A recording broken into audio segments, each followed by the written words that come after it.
Assalamualaikum warahmatullahi wabarakatuh. Innal hamdalillah nahmaduhu wa nasta'inuhu wa nastaghfiruh wa na'udzu billahi min syururi anfusina wa min sayyiati a'malina may yahdihillahu fala mudhillalah wa may yudlil fala hadiyalah. Asyhadu an la ilaha illallah wahdahu la syarikalah wa asyhadu anna Muhammadan abduhu wa rasuluh alladzi la nabiyya ba'dah. Allahumma sholli ala Muhammad wa ala alihi wasallam. Amma ba'd. Ikhwan akhwat rahimakumullah, alhamdulillah wa syukurillah berkat rahmat karunia serta pertolongannya kita masih dikasih kesempatan untuk tetap mengkaji ayat-ayat suci Al-Qur'anul Karim. Insya Allah pagi ini kita akan menggali makna yang terkandung di dalam surat Ali Imran ayat ke-118 hingga 120. Sebagai gambaran, ayat ini menegaskan pentingnya menjaga loyalitas iman dan kewaspadaan spiritual. Selain itu, ayat ini juga mengajarkan umat Islam untuk berhati-hati dalam menjadikan pihak yang memusuhi agama sebagai teman, sahabat, pimpinan, atau mungkin yang disebut kekasih. Ayat ini jelas melarang keras kaum mukminin mengambil orang-orang yang disebutkan tadi. Untuk lebih jelasnya, mari kita buka surat mushafnya. Mari kita sama-sama cerna maknanya. A'udzubillahi minasyaitonirrajim. Ya ayyuhallazina amanu la tattakhidhu bitanata min dunikum la ya'lunakum khabala waddu ma'anittum qad badatil baghdha'u min afwahihim wa ma tukhfi suduruhum akbar qad bayyana lakumul ayah in kuntum taqilun. Ha antum ulai tuhibbunahum wa la tuhibbunakum wa tu'minuna bil kitabi kulli wa idza laqukum qalu amanna wa idza khalau adu alaikumul anami minal ghaib qul mutu bi ghaidikum innallaha alimun bidzatis sudur. Adapun terjemahannya, ya ayyuhalladzina amanu, wahai orang-orang yang beriman, la tattakhidhu bitanata min dunikum. Janganlah kalian mengambil orang di luar kalangan kalian sebagai teman. Ya. Di sini teman bisa yang disebutkan tadi, teman, pimpinan, kekasih, apapun diambil sebagai yang paling dekat dengan kita. La ya'lunakum khabala, karena mereka ini selalu menyusahkan kalian. Waddu anitum, bahkan mengharapkan kehancuran kalian. Qad badatil baghdha'u min afahim, telah jelas meluncur dari mulut mereka kebencian yang amat sangat. Wa ma tukhfi suduruhum akbar, apalagi yang disembunyikan di dalam hatinya lebih jahat lagi. Qad bayyana lakumul ayat, demikianlah kami menjelaskan ayat-ayat kepada kalian, in kuntum ta'qilun, agar kalian mengerti. Ha antum ulai tuhibbunahum, demikianlah kalian, ya.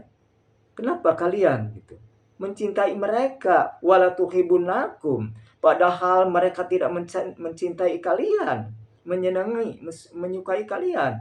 Wa tu'minuna bil kitabi kulli, padahal kalian ini beriman kepada seluruh kitab yang diturunkan Allah kepada kalian. Ya. Wa idza laqukum, dan apabila mereka bertemu dengan kalian, qalu, mereka mengatakan amanna, kami beriman. Wa idza khalau addu alaikumul anamila minal ghaib, tapi apabila dia sendiri, mereka menggigit jari karena kemarahan mereka kepada kalian. Qul, katakanlah oleh kalian, ya. Di sini mutu, matilah kalian, bil ghaidikum, dengan kemarahan kalian. Innallaha alimun bidati sudur, karena Allah Maha mengetahui seluruh isi hati kalian. Ikhwan akhwat rahimahumullah, jelas ayat ini mengingatkan kita dengan keras bahwa janganlah sekali-kali kita mengambil di antara mereka, yakni di luar kalangan kita. Yang disebut di luar kalangan tentu di luar agama kita, entah itu Yahudi, Nasrani, Buddha, Hindu, dan apapun. Walaupun di antara mereka ada yang menarik hatimu, dalam arti kata senang kalau berdekatan dengan dia, komunikasinya indah, tapi di balik itu tidak murni, tidak sejati apa yang terkandung di dalam hatinya. Maka Allah mengingatkan, jangan sampai kalian tertipu, terpedaya dengan gaya mereka. Mereka manis ya di hadapan, di balik itu kebencian, kata Allah, lebih dahsyat lagi kalau ada yang ada di hatinya. Nah, itu peringatan. Jadi barang siapa melakukan hal tersebut, ya tentu termasuk orang yang mendapatkan kerugian di hadapan Allah. Kenapa? Melanggar syariatnya. Tak sedikit di antara kita, maaf sih maaf, ya mungkin punya teman lebih dekat, entah di kantor, teman sejabat. Memang agama tidak melarang untuk berbuat baik kepada mereka, tapi jangan sekali-kali dijadikan teman kepercayaan. Apalagi rahasia curhat kepada mereka, ini dilarang keras gitu ya. Jadi kalau ada masalah apapun, alangkah baik dan bijaknya komunikasi dengan orang-orang yang dekat dengan kita, arti kata sama, seirama, semisi, satu visi menegakkan agama Allah, yakni orang mukmin itu sendiri. Mereka kasih sayangnya penuh, saling karena Allah. Tidak ada hal-hal yang menjadi sekat antara dirinya dengan orang-orang yang mungkin mau mengkomunikasikan hal itu. Nah, tapi di luar kalangan, manis di mulut, pahit pasti di hati. Juga telah jelas kata Allah. Ini pelajaran berharga. Allah memberikan informasi yang jelas bahwa di sekeliling kita itu tentu bukan orang-orang yang baik semua. Baik dalam arti kata seiring sejalan untuk menegakkan syariat. Tapi di balik itu banyak orang-orang yang akan menyesatkan kita, memusuhi kita, mengolok-olokkan kita. Termasuk orang-orang di luar kalangan kita itu, ya agama kita diolok-olok. Bahkan mereka juga senang kalau ada hal-hal yang menimpa musibah kepada orang-orang mukmin, dia tertawa, ya. Tapi menangis dia apabila orang-orang mukmin itu sendiri mendapatkan kesuksesan. Nah ini, jadi kewaspadaan, kehati-hatian inilah, ini ayat sebagai filter, ya, menyaring untuk jadi teman, sahabat, kekasih atau pemimpin. Nah, orang-orang yang mengikuti arahnya tentu ini mendapatkan tadi nilai dari Allah bahwa dia sudah mengerti tentang ayat-ayat. Nah, ikhwan akhwat rahimakumullah, jelas sekali. Rincian ayat ini betul-betul ya, nilai spiritual yang terkandung dalam ayat ini adalah penyaringan teman kepercayaan. Ya. Wal baro. Allah Subhanahu wa taala melarang orang-orang yang beriman mengambil teman yang disebutkan tadi. Ya, kenapa? Sudah dijelaskan. Nah, itu yang satu. Kedua juga tentu kita hati-hati dalam memperkerjakan. Kalau kita ditakdirkan sebagai direktur, sebagai pengusaha, sebagai pimpinan di masyarakat, janganlah dijadikan orang-orang yang di luar kalangan kita, karena mereka selalu akan menghancurkan. Dia berdoa kepada Rob mereka, ya, yang dianggap itu akan menghancurkan, kita meminta. Dia juga tak sedikit ucapan-ucapan untuk memecah belah. Bagaimana dia ridho sebelum kita mengikuti arah mereka. Nah, disinilah pernah terjadi di zaman Amirul Mukminin Umar bin Khattab radhiyallahu anhu, ketika beliau menugaskan Abu Musa al-Asy'ari sebagai gubernur di Basrah. Perjalanan pelantikan terjadi, lalu mungkin kerja beberapa bulan kemudian, ya, datanglah informasi kepada Umar bin Khattab. Memang manajemen yang ada di daerah Basrah ini mengagumkan. Umar tentu bertanya, siapa di antara mereka staf-staf yang memiliki nilai tertinggi, katakanlah rapi dalam administrasi, juga tahu tentang ya masuk dan keluarnya Baitul Mal, apapun kekayaan yang ada, dan sampai sejauh mana mungkin perkembangan Islam itu sendiri, kan itu. Ya, ternyata Umar bin Khattab setelah mendengar informasi bahwa yang melakukan hal itu adalah orang di luar kalangannya, maka Umar bin Khattab memanggil Abu Musa al-Asy'ari yang menjelaskan tadi. Apa yang dikata? Tentu Abu Musa mengakui keistimewaan stafnya itu. Tapi karena disebutkan dia seorang yang ada di luar kalangan, termasuk orang Yahudi, dia langsung Umar pecat dia. Nah, itu tegasnya Umar sampai begitu. Kenapa? Jangan sampai rahasia umat Islam itu sendiri terbuka. Akhirnya dia dengan mudah memporak-porandakan sistem apa yang terjadi di dalam lingkungan orang Muslim itu sendiri. Nah, saat itulah Umar mengaplikasikan ayat ini tentu tidak mau dia mendurhakai Allah dan Rasulnya. Nah, maka dari itu tentu kita harus hati-hati. Jangan sampai orang-orang yang dijadikan kepercayaan kita di luar kalangan. Beda lagi dengan orang-orang yang menjadi karyawan kita. Dalam arti kata, tidak tentang hal-hal yang ada lingkung sebagai manajemen atau manajer itu sendiri di dalamnya. Tapi kalau karyawan, hak Anda. Tapi Anda juga memiliki kewajiban untuk mengingatkan tentang kewajiban, yakni berdakwah. Menyeru kepada Roh untuk kembali. Ya, jangan sampai ada dalam di luar kalangan kita. Nah itu. Maka Allah Subhanahu wa taala menjelaskan tentang nilai spiritual yang ada di dalam ayat ini. Pengajaran keras bagi orang yang mukmin untuk tidak mengambil mereka sebagai teman, sahabat, kekasih apalagi, ya. Nah, ini juga ayat menjelaskan melatih ya kepekaan spiritual. Insting kita harus tajam. Ya, siapapun orang yang dekat kepada kita tanpa ditelusuri asal-usulnya, apalagi dia tahu agamanya, hati-hati menjadi teman dekat kita. Apalagi jadi teman bisnis kita, hati-hati. Di dalam ayat lain sudah dijelaskan, mereka itu kalau dititipin uang atau berbentuknya, dia tidak akan mengembalikannya. Ini tulasnya itu. Hanya sebagian kecil yang mau mengembalikan, itu pun kalau ditagih terus-menerus. Itu ayat yang tempo hari pernah dijelaskan seperti itu. Sifat buruk mereka itu. Nah, Allah juga menjelaskan keburukan kedengkian yang nampak di mulutnya itu tidak seberapa dibanding kejahatan yang ada di dalam hatinya. Ada satu peringatan dari Allah juga yang senada dengan ayat ini tentu. Ya, mereka mendapat sanksi dari Allah yang sangat amat sangat mengerikan. Jika kita mengikuti arah mereka, tidak menghiraukan ayat ini, Allah tidak akan memberi petunjuk kepada mereka. Sementara petunjuk itu diperlukan kita, baik di dunia maupun di akhirat kelak, sebagai tuntunan, bimbingan untuk mengarah ucap gerak langkah kita ke arah kebajikan dan mencapai ridho ampun dan surganya. Mari kita perhatikan ayatnya yang tercatat di dalam surat Al-Maidah ayat 51. Ya ayyuhalladzina amanu la tattakhidul yahudu wan nasara awliya. Hai orang-orang yang beriman, janganlah diambil dari orang-orang Yahudi dan Nasara sebagai aulia. Aulia ini jamak dari wali, yakni teman, sahabat, besti, kekasih, pimpinan. Itu maknanya itu. Jangan sekali-kali. Allah sudah menyuruh orang beriman untuk tidak mengambil Yahudi dan Nasrani sebagai disebutkan tadi. Teman, sahabat, besti, kekasih, apalagi pimpinan kita. Kenapa? Di sini jelaskan. Ba'duhum aliyah ba'd. Mereka itu saling mendukung dengan bagian yang lain. Jadi sebagian mereka mendukung sebagian yang lain. Tidak untuk kita dukungan, nggak ada. Mereka itu paling tadi menghancurkan kita, memporak-porandakan kita. Nah, ini ayat sudah mengenaskan. Ya, betul-betul. Wa may yatawallahu minkum, barang siapa yang mengikuti tadi, tidak mendengar ayat ini, menjadikan mereka teman, kekasih, sahabat, besti, atau pimpinan, fa innahu minhum, maka mereka termasuk golongan mereka. Sudah diponis oleh Allah yang tidak mau mengaplikasikan ayat tadi. Termasuk mereka, golongan mereka. Innallaha la yahdil qaumadz zalim. Maka Allah tidak akan memberi hidayah kepada orang yang zalim. Predikatnya udah zalim.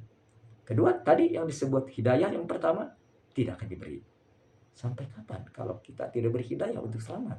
Tak mungkin terjadi. Nah, disinilah maka peringatan keras ini, ingat. Satu, kalau mengikuti arah mereka, kita tidak akan mendapatkan petunjuk dan dikasih predikat orang zalim. Lalu ayat lain juga menjelaskan di dalam surat Al-Imran ayat 28. Allah mengingatkan sekali di sini. Dia akan lepas dari pertolongan Allah jika mengikuti arah mereka. Ayatnya la tattakhidul mu'minuna al-kafirina awliya min dunil mu'minina. Janganlah, berarti laknah ini haram hukumnya. Orang-orang beriman mengambil orang kafir jadi teman, kekasih, sahabat, besti atau pemimpin, lalu meninggalkan orang mukmin itu sendiri. Wa may yaf'al dzalika, barang siapa melakukan hal itu, Apa yang terjadi? Falaisa minallahi syai'in. Maka lepaslah segala sesuatu dari Allah. Bayangkan segala sesuatu dari Allah lepas. Para ulama menyebutnya dirangkum dengan pertolongan. Lepaslah pertolongan Allah bagi mereka. Bayangkan, tidak akan didapat ditolong dalam kehidupan dunia, apalagi akhirat. Dalam kesusahan tidak ada jalan keluarnya. Ya, dalam kebingungan juga kesedihan tak mungkin dilepas dari hal itu. Dia akan mengalami stres pasti. Kenapa? Walaupun berlimpah harta, tapi hati digerogoti kecemasan, ketakutan selamanya. Ini pertolongan Allah tidak ada. Mungkin dari bencana itu sendiri juga Allah tidak akan memberi sedikit pun pertolongan. Ini ingat kita, jangan sekali-kali melanggar ayat yang disebutkan tadi surat Al-Imran. Karena ayat senada mengingatkan hal ini. Tidak akan dikasih petunjuk, termasuk orang zalim, yakni termasuk golongan mereka, lantas pertolongan Allah turun. Ya, lepas di situ. Tidak akan turun pertolongan. Segala sesuatu pertolongan kalau diambil dari yang disebutkan di segala sesuatu lepas dari Allah, keberkahan hidup, rahmatnya, ya ketenangan, kenyamanan, kebahagiaan lah. Walaupun mereka mendapatkan kebahagiaan sesaat, itu hanya semu. Ujungnya dia akan mendapatkan siksa. Bukankah kita tahu? Kemarin sudah dijelaskan. Innal ladzina kafaru min ahlil kitab wal musyrikina finnari jahannam khalidin. Jelas bagiannya udah neraka tempat kembalinya. Orang musyrik termasuk ahli kitab tadi. Ayat ini juga menjelaskan ya, illa tattaqu minhum, kecuali kalau dengan siasat apa? Tuqata yuqdirkumullahu nafsahu. Karena ada ketakutan. Takut ya, namanya juga manusia takut. Contoh, kalau kita bekerja di satu perusahaan, kemudian pimpinan kita, orang di luar kalangan kita, dengan mendoktrin berbagai hal, termasuk ketika hari raya harus berpakaian kayak ya Herakles atau pakaian yang betul-betul menampakkan agama mereka. Nah disitulah, kalau takut ya boleh. Kata Allah, karena hati akan menolak. Ini keterpaksaan, ada ketakutan. Nah itu semacam itu. Jadi kalau mengikuti mereka pada saat-saat tertentu, bolehkan. Kenapa? Allah mengingatkan adab kepada kalian. Ya, iwa ilahil dan kalian juga bakal kembali kepadanya. Nah untuk itu tentu kita harus waspada, harus hati-hati. Kepekaan spiritual kita harus semakin tinggi, semakin tebal. Jangan sampai kita terjebak dengan gaya-gaya mereka. Dan mereka tuh satu gaya yang memang sekarang misionaris-misionaris itu melakukan sesuatu yang indah dengan iming-iming, entah itu ya jaminan untuk kehidupan dalam sebulan sudah dicanangkan, pendidikan untuk anak-anak siapapun ya disampaikan di situ, dimudahkan, digratiskan, bahkan sampai mendapat gelar S2 S3 gratis dengan ketentuan tadi mengikuti arahan. Tak sedikit orang terjebak karena bagaimanapun bisa terjadi faktornya ekonomi, bisa terjadi pendidikannya kurang, dan yang paling tinggi adalah karena agamanya kurang sekali. Tidak sama sekali ada, kecuali mereka hanya mengikuti dalam agama, tak pernah mencari ilmu untuk mempertebal iman takwa. Begitu juga tentu pasangan kalau ada di rumahnya sudah memiliki pasangan masing-masing, di antara mereka tidak ada saling mengingatkan untuk menambah ilmu. Bagaimana meningkatkan kualitas ya iman dan takwa mereka, bagaimana meningkatkan kualitas keluarga mereka untuk mengarah kepada ridho ampunan dan surganya. Yang mereka mungkin hanya dipikirkan kehidupan sehari-hari, ya pagi, besok dan lusa hanya memikirkan itu dan itu juga. Yang ujungnya tidak ada kesempatan karena mereka sengaja atau memang tidak disengaja bisa terjadi kondisi memerlukan hal yang lebih urgen bagi mereka, yakni urusan perut. Tapi di balik itu tentu jelas mereka itu tidak bisa membagi waktu. Semua orang bekerja memiliki waktu. Ada waktu istirahat, ada waktu juga untuk mencari ilmu. Kewajiban ditakdirkan Allah di situ ada untuk orang mukmin, kaum muslimin, untuk mendapatkan ilmu sebanyak-banyak dengan berbagai cara tentu. Terlebih lagi sekarang ada di genggaman kita ilmu itu. Ya, dengan gadget masing-masing kita bisa mengklik ya ayat-ayat suci Al-Qur'anul mana yang memerintahkan kita harus tunduk patuh kepada Allah dan Rasulnya. Bagaimana kalau kita tidak tunduk patuh kepada Allah dan Rasulnya? Bagaimana kalau kita tidak mencari ilmu apa yang terjadi? Karena gampang sekarang. Nah, itulah kemudahan-kemudahan sudah Allah berikan. Manfaatkan. Jangan sampai kita waktu dibuang begitu saja. Semua memiliki waktu dan sibuk semua. Tapi bagi orang-orang yang memiliki insting hati, yang betul-betul mahabbah, dekat kepada Allah, merasa tanggung jawab dan aku ini siapa dan kembali kemana, insya Allah dia akan terdetik sedikit pun mungkin di dalam hati untuk mau atau belajar berusaha, maka tumbuhkanlah hati di situ untuk mencari ilmu terus menerus. Jangan sampai kita terhenti. Keuntungan luar biasa. Al ilmu nafi'un wal jahlu mudharun. Dalam satu ungkapan yang indah dikatakan begitu. Ilmu itu sangat bermanfaat, memanfaatkan diri kita, memanfaatkan orang lain, keluarga. Tapi kebodohan itulah tentu menyesatkan diri, menyesatkan orang lain juga, termasuk keluarga kita. Maka hati-hati di sini, belajar berusaha, ya, kubur kebodohan kita ini, kejahilan kita itu dalam kamus hidup. Mulai hari ini, tidak ada istilah terlambat siapapun. Walaupun usia sudah berbeda, sudah mungkin senja, jangan kecil hati. Terus cari ilmu, karena tahapan demi tahapan Allah akan meridhoi bagi orang yang berubah. Hijrah dan kebiasaan buruknya menjadi lebih baik. Nah, inilah kesempatan pagi ini. Tentu siapapun Anda yang memiliki anugerah dari Allah kesempatan lalu ya, digunakan dengan sebaik-baiknya walaupun sedikit. Allah ridho. Allah akan memberikan rahmat yang ada di rumah kita masing-masing. Jika kita disebut nama Allah, membuka ayat-ayat suci-Nya, menjelaskan sunnah Rasul-Nya, anugerah Allah. Tur, malaikat pun menaburkan rahmatnya bagi mereka. Dan Allah memberikan satu predikat. Itu salah satu orang yang tunduk patuh kepada Rasul-Nya adalah ya, melepaskan rasa enggan, melepaskan rasa malas, ya, lalu bersemangat berburu kepada kebaikan. Nah, itulah ikhwan. Jadi kita kembali kepada ayat tadi, Allah sudah menjelaskan, jangan sekali-kali kalian mengambil orang-orang di luar kalangan kita menjadi orang kepercayaan kita. Kenapa rahasia itu akan bisa terjadi? Ya, bocor. Ya. Lalu tersebar, muncullah fitnah, narasi-narasi buruk keluar yang ujungnya umat Islam itu sendiri yang menjadi rugi. Nah, gambaran dari Umar bin Khattab menjelaskan, memberikan kita pelajaran bahwa kita pun ditakdirkan jadi pemimpin, ya, entah itu pemimpin publik, direktur, ya. Tetap kita harus, kalau memang ada di dalam staf kita, harus orang-orang yang memiliki iman. Bagaimanapun Allah akan memberi pertolongan bagi orang-orang yang beriman. Dalam riwayat lain Allah menjelaskan, janganlah sekali-kali orang atau orang mukmin mendukung orang yang mencalonkan diri. Karena Allah tidak akan memberi bantuan dan pertolongan kepada mereka. Tapi barang siapa yang dipilih oleh umatnya menjadi seseorang sebagai pemimpin atau Allah akan memberi pertolongan kepadanya. Pertolongan Allah diperlukan. Jangankan pertolongan Allah, pertolongan manusia juga kita perlukan. Komunikasi bagaimana jalan keluar. Tapi yang paling indah adalah komunikasi dengan Allah, dikasih jalan keluar, walaupun ada jembatan untuk komunikasi dengan orang-orang tertentu. Disitulah pertolongan Allah akan turun, dimudahkan urusannya, memutar roda pemerintahan dengan bijak, adil, tentu menegakkan kebenaran itu sendiri, kejujuran dikedepankan, lalu kepentingan tidak ditelan sendiri, tapi kepentingan tentu untuk umatnya, kesejahteraan pun, kedamaian, tapi agamanya pun mereka sebagai pemimpin yang baik tidak dilupakan. Karena agamalah yang akan membimbing masyarakatnya. Masyarakat yang selalu baik, bajik dalam kehidupan sehari-hari tentu akan mendoakan, ya, memohon kepada Allah tentang pemimpin itu sendiri, sehat, prima, bugar, panjang umur, kan berkah kehidupannya. Begitu juga kebalikan seorang pemimpin mendoakan masyarakatnya agar tetap sabar, tawakal, tapi memohon kepada Allah tentang kesejahteraan mereka. Nah, ada satu kejadian, mungkin di sini bukan kejadian, peristiwa yang besar, yang indah di zaman lalu. Abdurrahman bin Abdul Aziz, maaf, Ibnu Umar bin Abdul Aziz, dia seorang pemimpin yang hebat, gitu.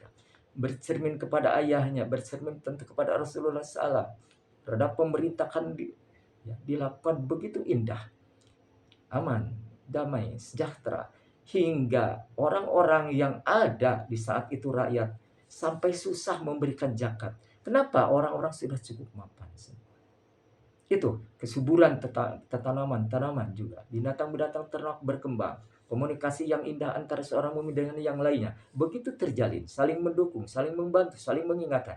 Nah, disitulah luar biasanya. Nah, kita hanya menginginkan hal-hal yang memang indah itu. Tentu perjuangan tidaklah sedikit mengharapkan seperti itu. Harus ada upaya yang mengarah ke arah itu. Tapi karena di negeri ini tentu berbeda. Ya, walaupun Islam berkembang, banyak sekali, persentasenya tinggi. Tapi sebagaimana dikatakan Rasulullah SAW, laksana buih di lautan tidak memiliki kekuatan sedikit pun. Karena mereka sudah berkotak-kotak. Mereka tidak berpegang kepada tali Allah sekuat. Tidak, mereka mengklaim diri lebih baik daripada yang lain. Ini yang paling harus kita khawatirkan. Rasulullah sudah menjelaskan, jika sudah muncul hal-hal yang itu, ya tentu akhir zaman sudah dekat. Maka dari itu, Rasul juga mengingatkan, ya, genggamlah syariat itu. Bercerminlah kepada orang-orang yang telah mendapatkan predikat mulia di sisi Allah, yakni kita mengikuti Rasul, mengikuti sahabat Rasulullah SAW dalam sepak terjang kita. Jangan sampai kita lepas. Kembali tadi di sini, jika kita bersabar dan ikhlas memadukan dua poin itu, gangguan-gangguan dari mereka itu tidak akan terjadi, merugikan kita, membahayakan kita. Nah, disinilah mereka berbuat makar terus-menerus, berbagai gaya mereka lakukan untuk menghancurkan Islam. Tapi Allah memberi perisai untuk orang-orang mukmin itu sendiri, yang melakukan aktivitas dengan ikhlas, sabar menghadapinya. Tapi tentu ada komunikasi yang indah di antara sekitarnya.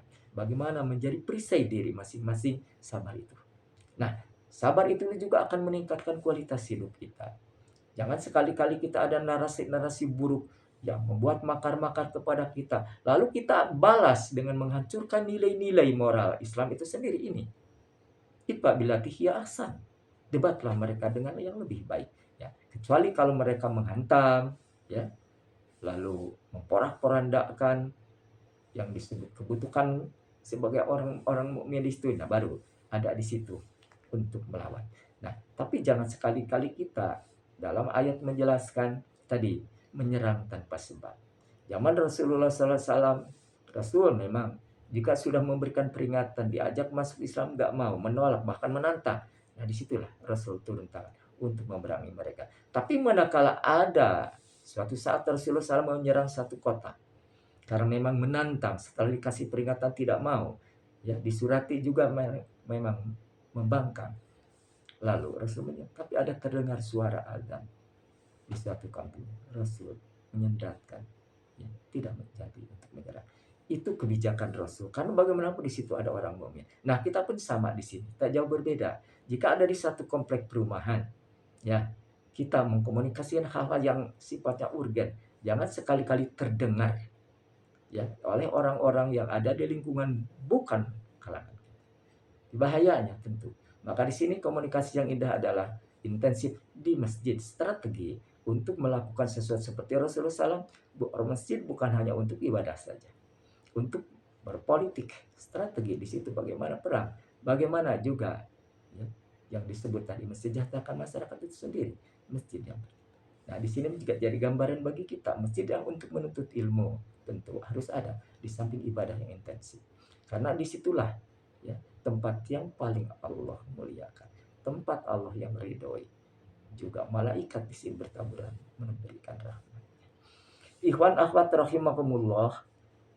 Nah, ayat kita ada yang harus di sini diingatkan di sini. Wa ma tukhfi suduruhum akbar. Kebencian mereka sudah nampak di mulutnya, tapi di hatinya lebih jahat. Maka disinilah hati mereka itu lebih jahat. Dalam arti kata, dia setiap saat akan berdetak hatinya bagaimana mencari jalan untuk menghancurkan, mencelakakan ke orang muslim. Nah, ini yang harus dijaga kita. Mereka tentu memiliki strategi dengan berbagai cara, berbagai gaya, dengan pekakas yang mungkin mutakhir. Nah, disinilah. Walaupun mereka di hadapan kita sekarang manis mulutnya, ya, tapi di balik itu Allah mengingatkan itu lebih jahat yang ada di dalam hati. Ini yang harus waspada. Lalu juga mereka apabila bertemu dengan orang beriman, ya tadi manis mulut.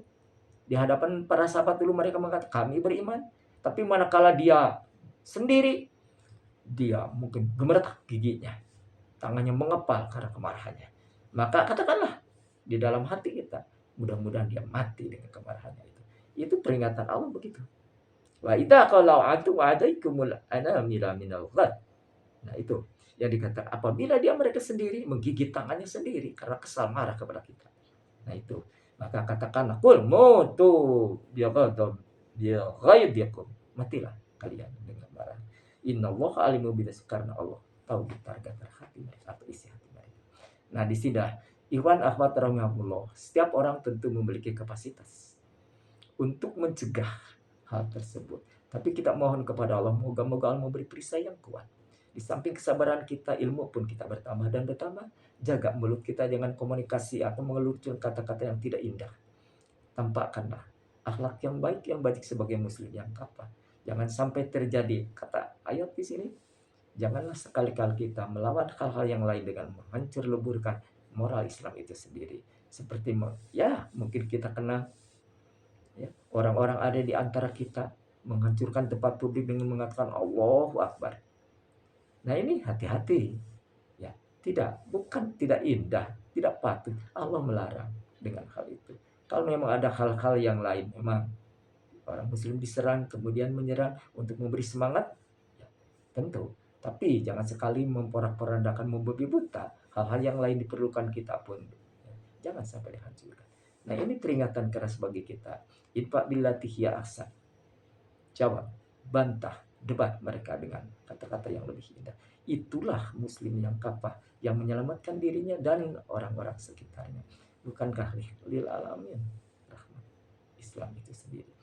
Nah itu ikhwan akhwat rahimakumullah. Ayat ini pelajaran yang tegas bagi kita untuk hati-hati ya, menjaga teman sahabat di lingkungan kita. Jangan sekali-kali di antaranya ada kita seorang gadis dipinang atau dikawin dengan orang-orang di luar. Hati-hati.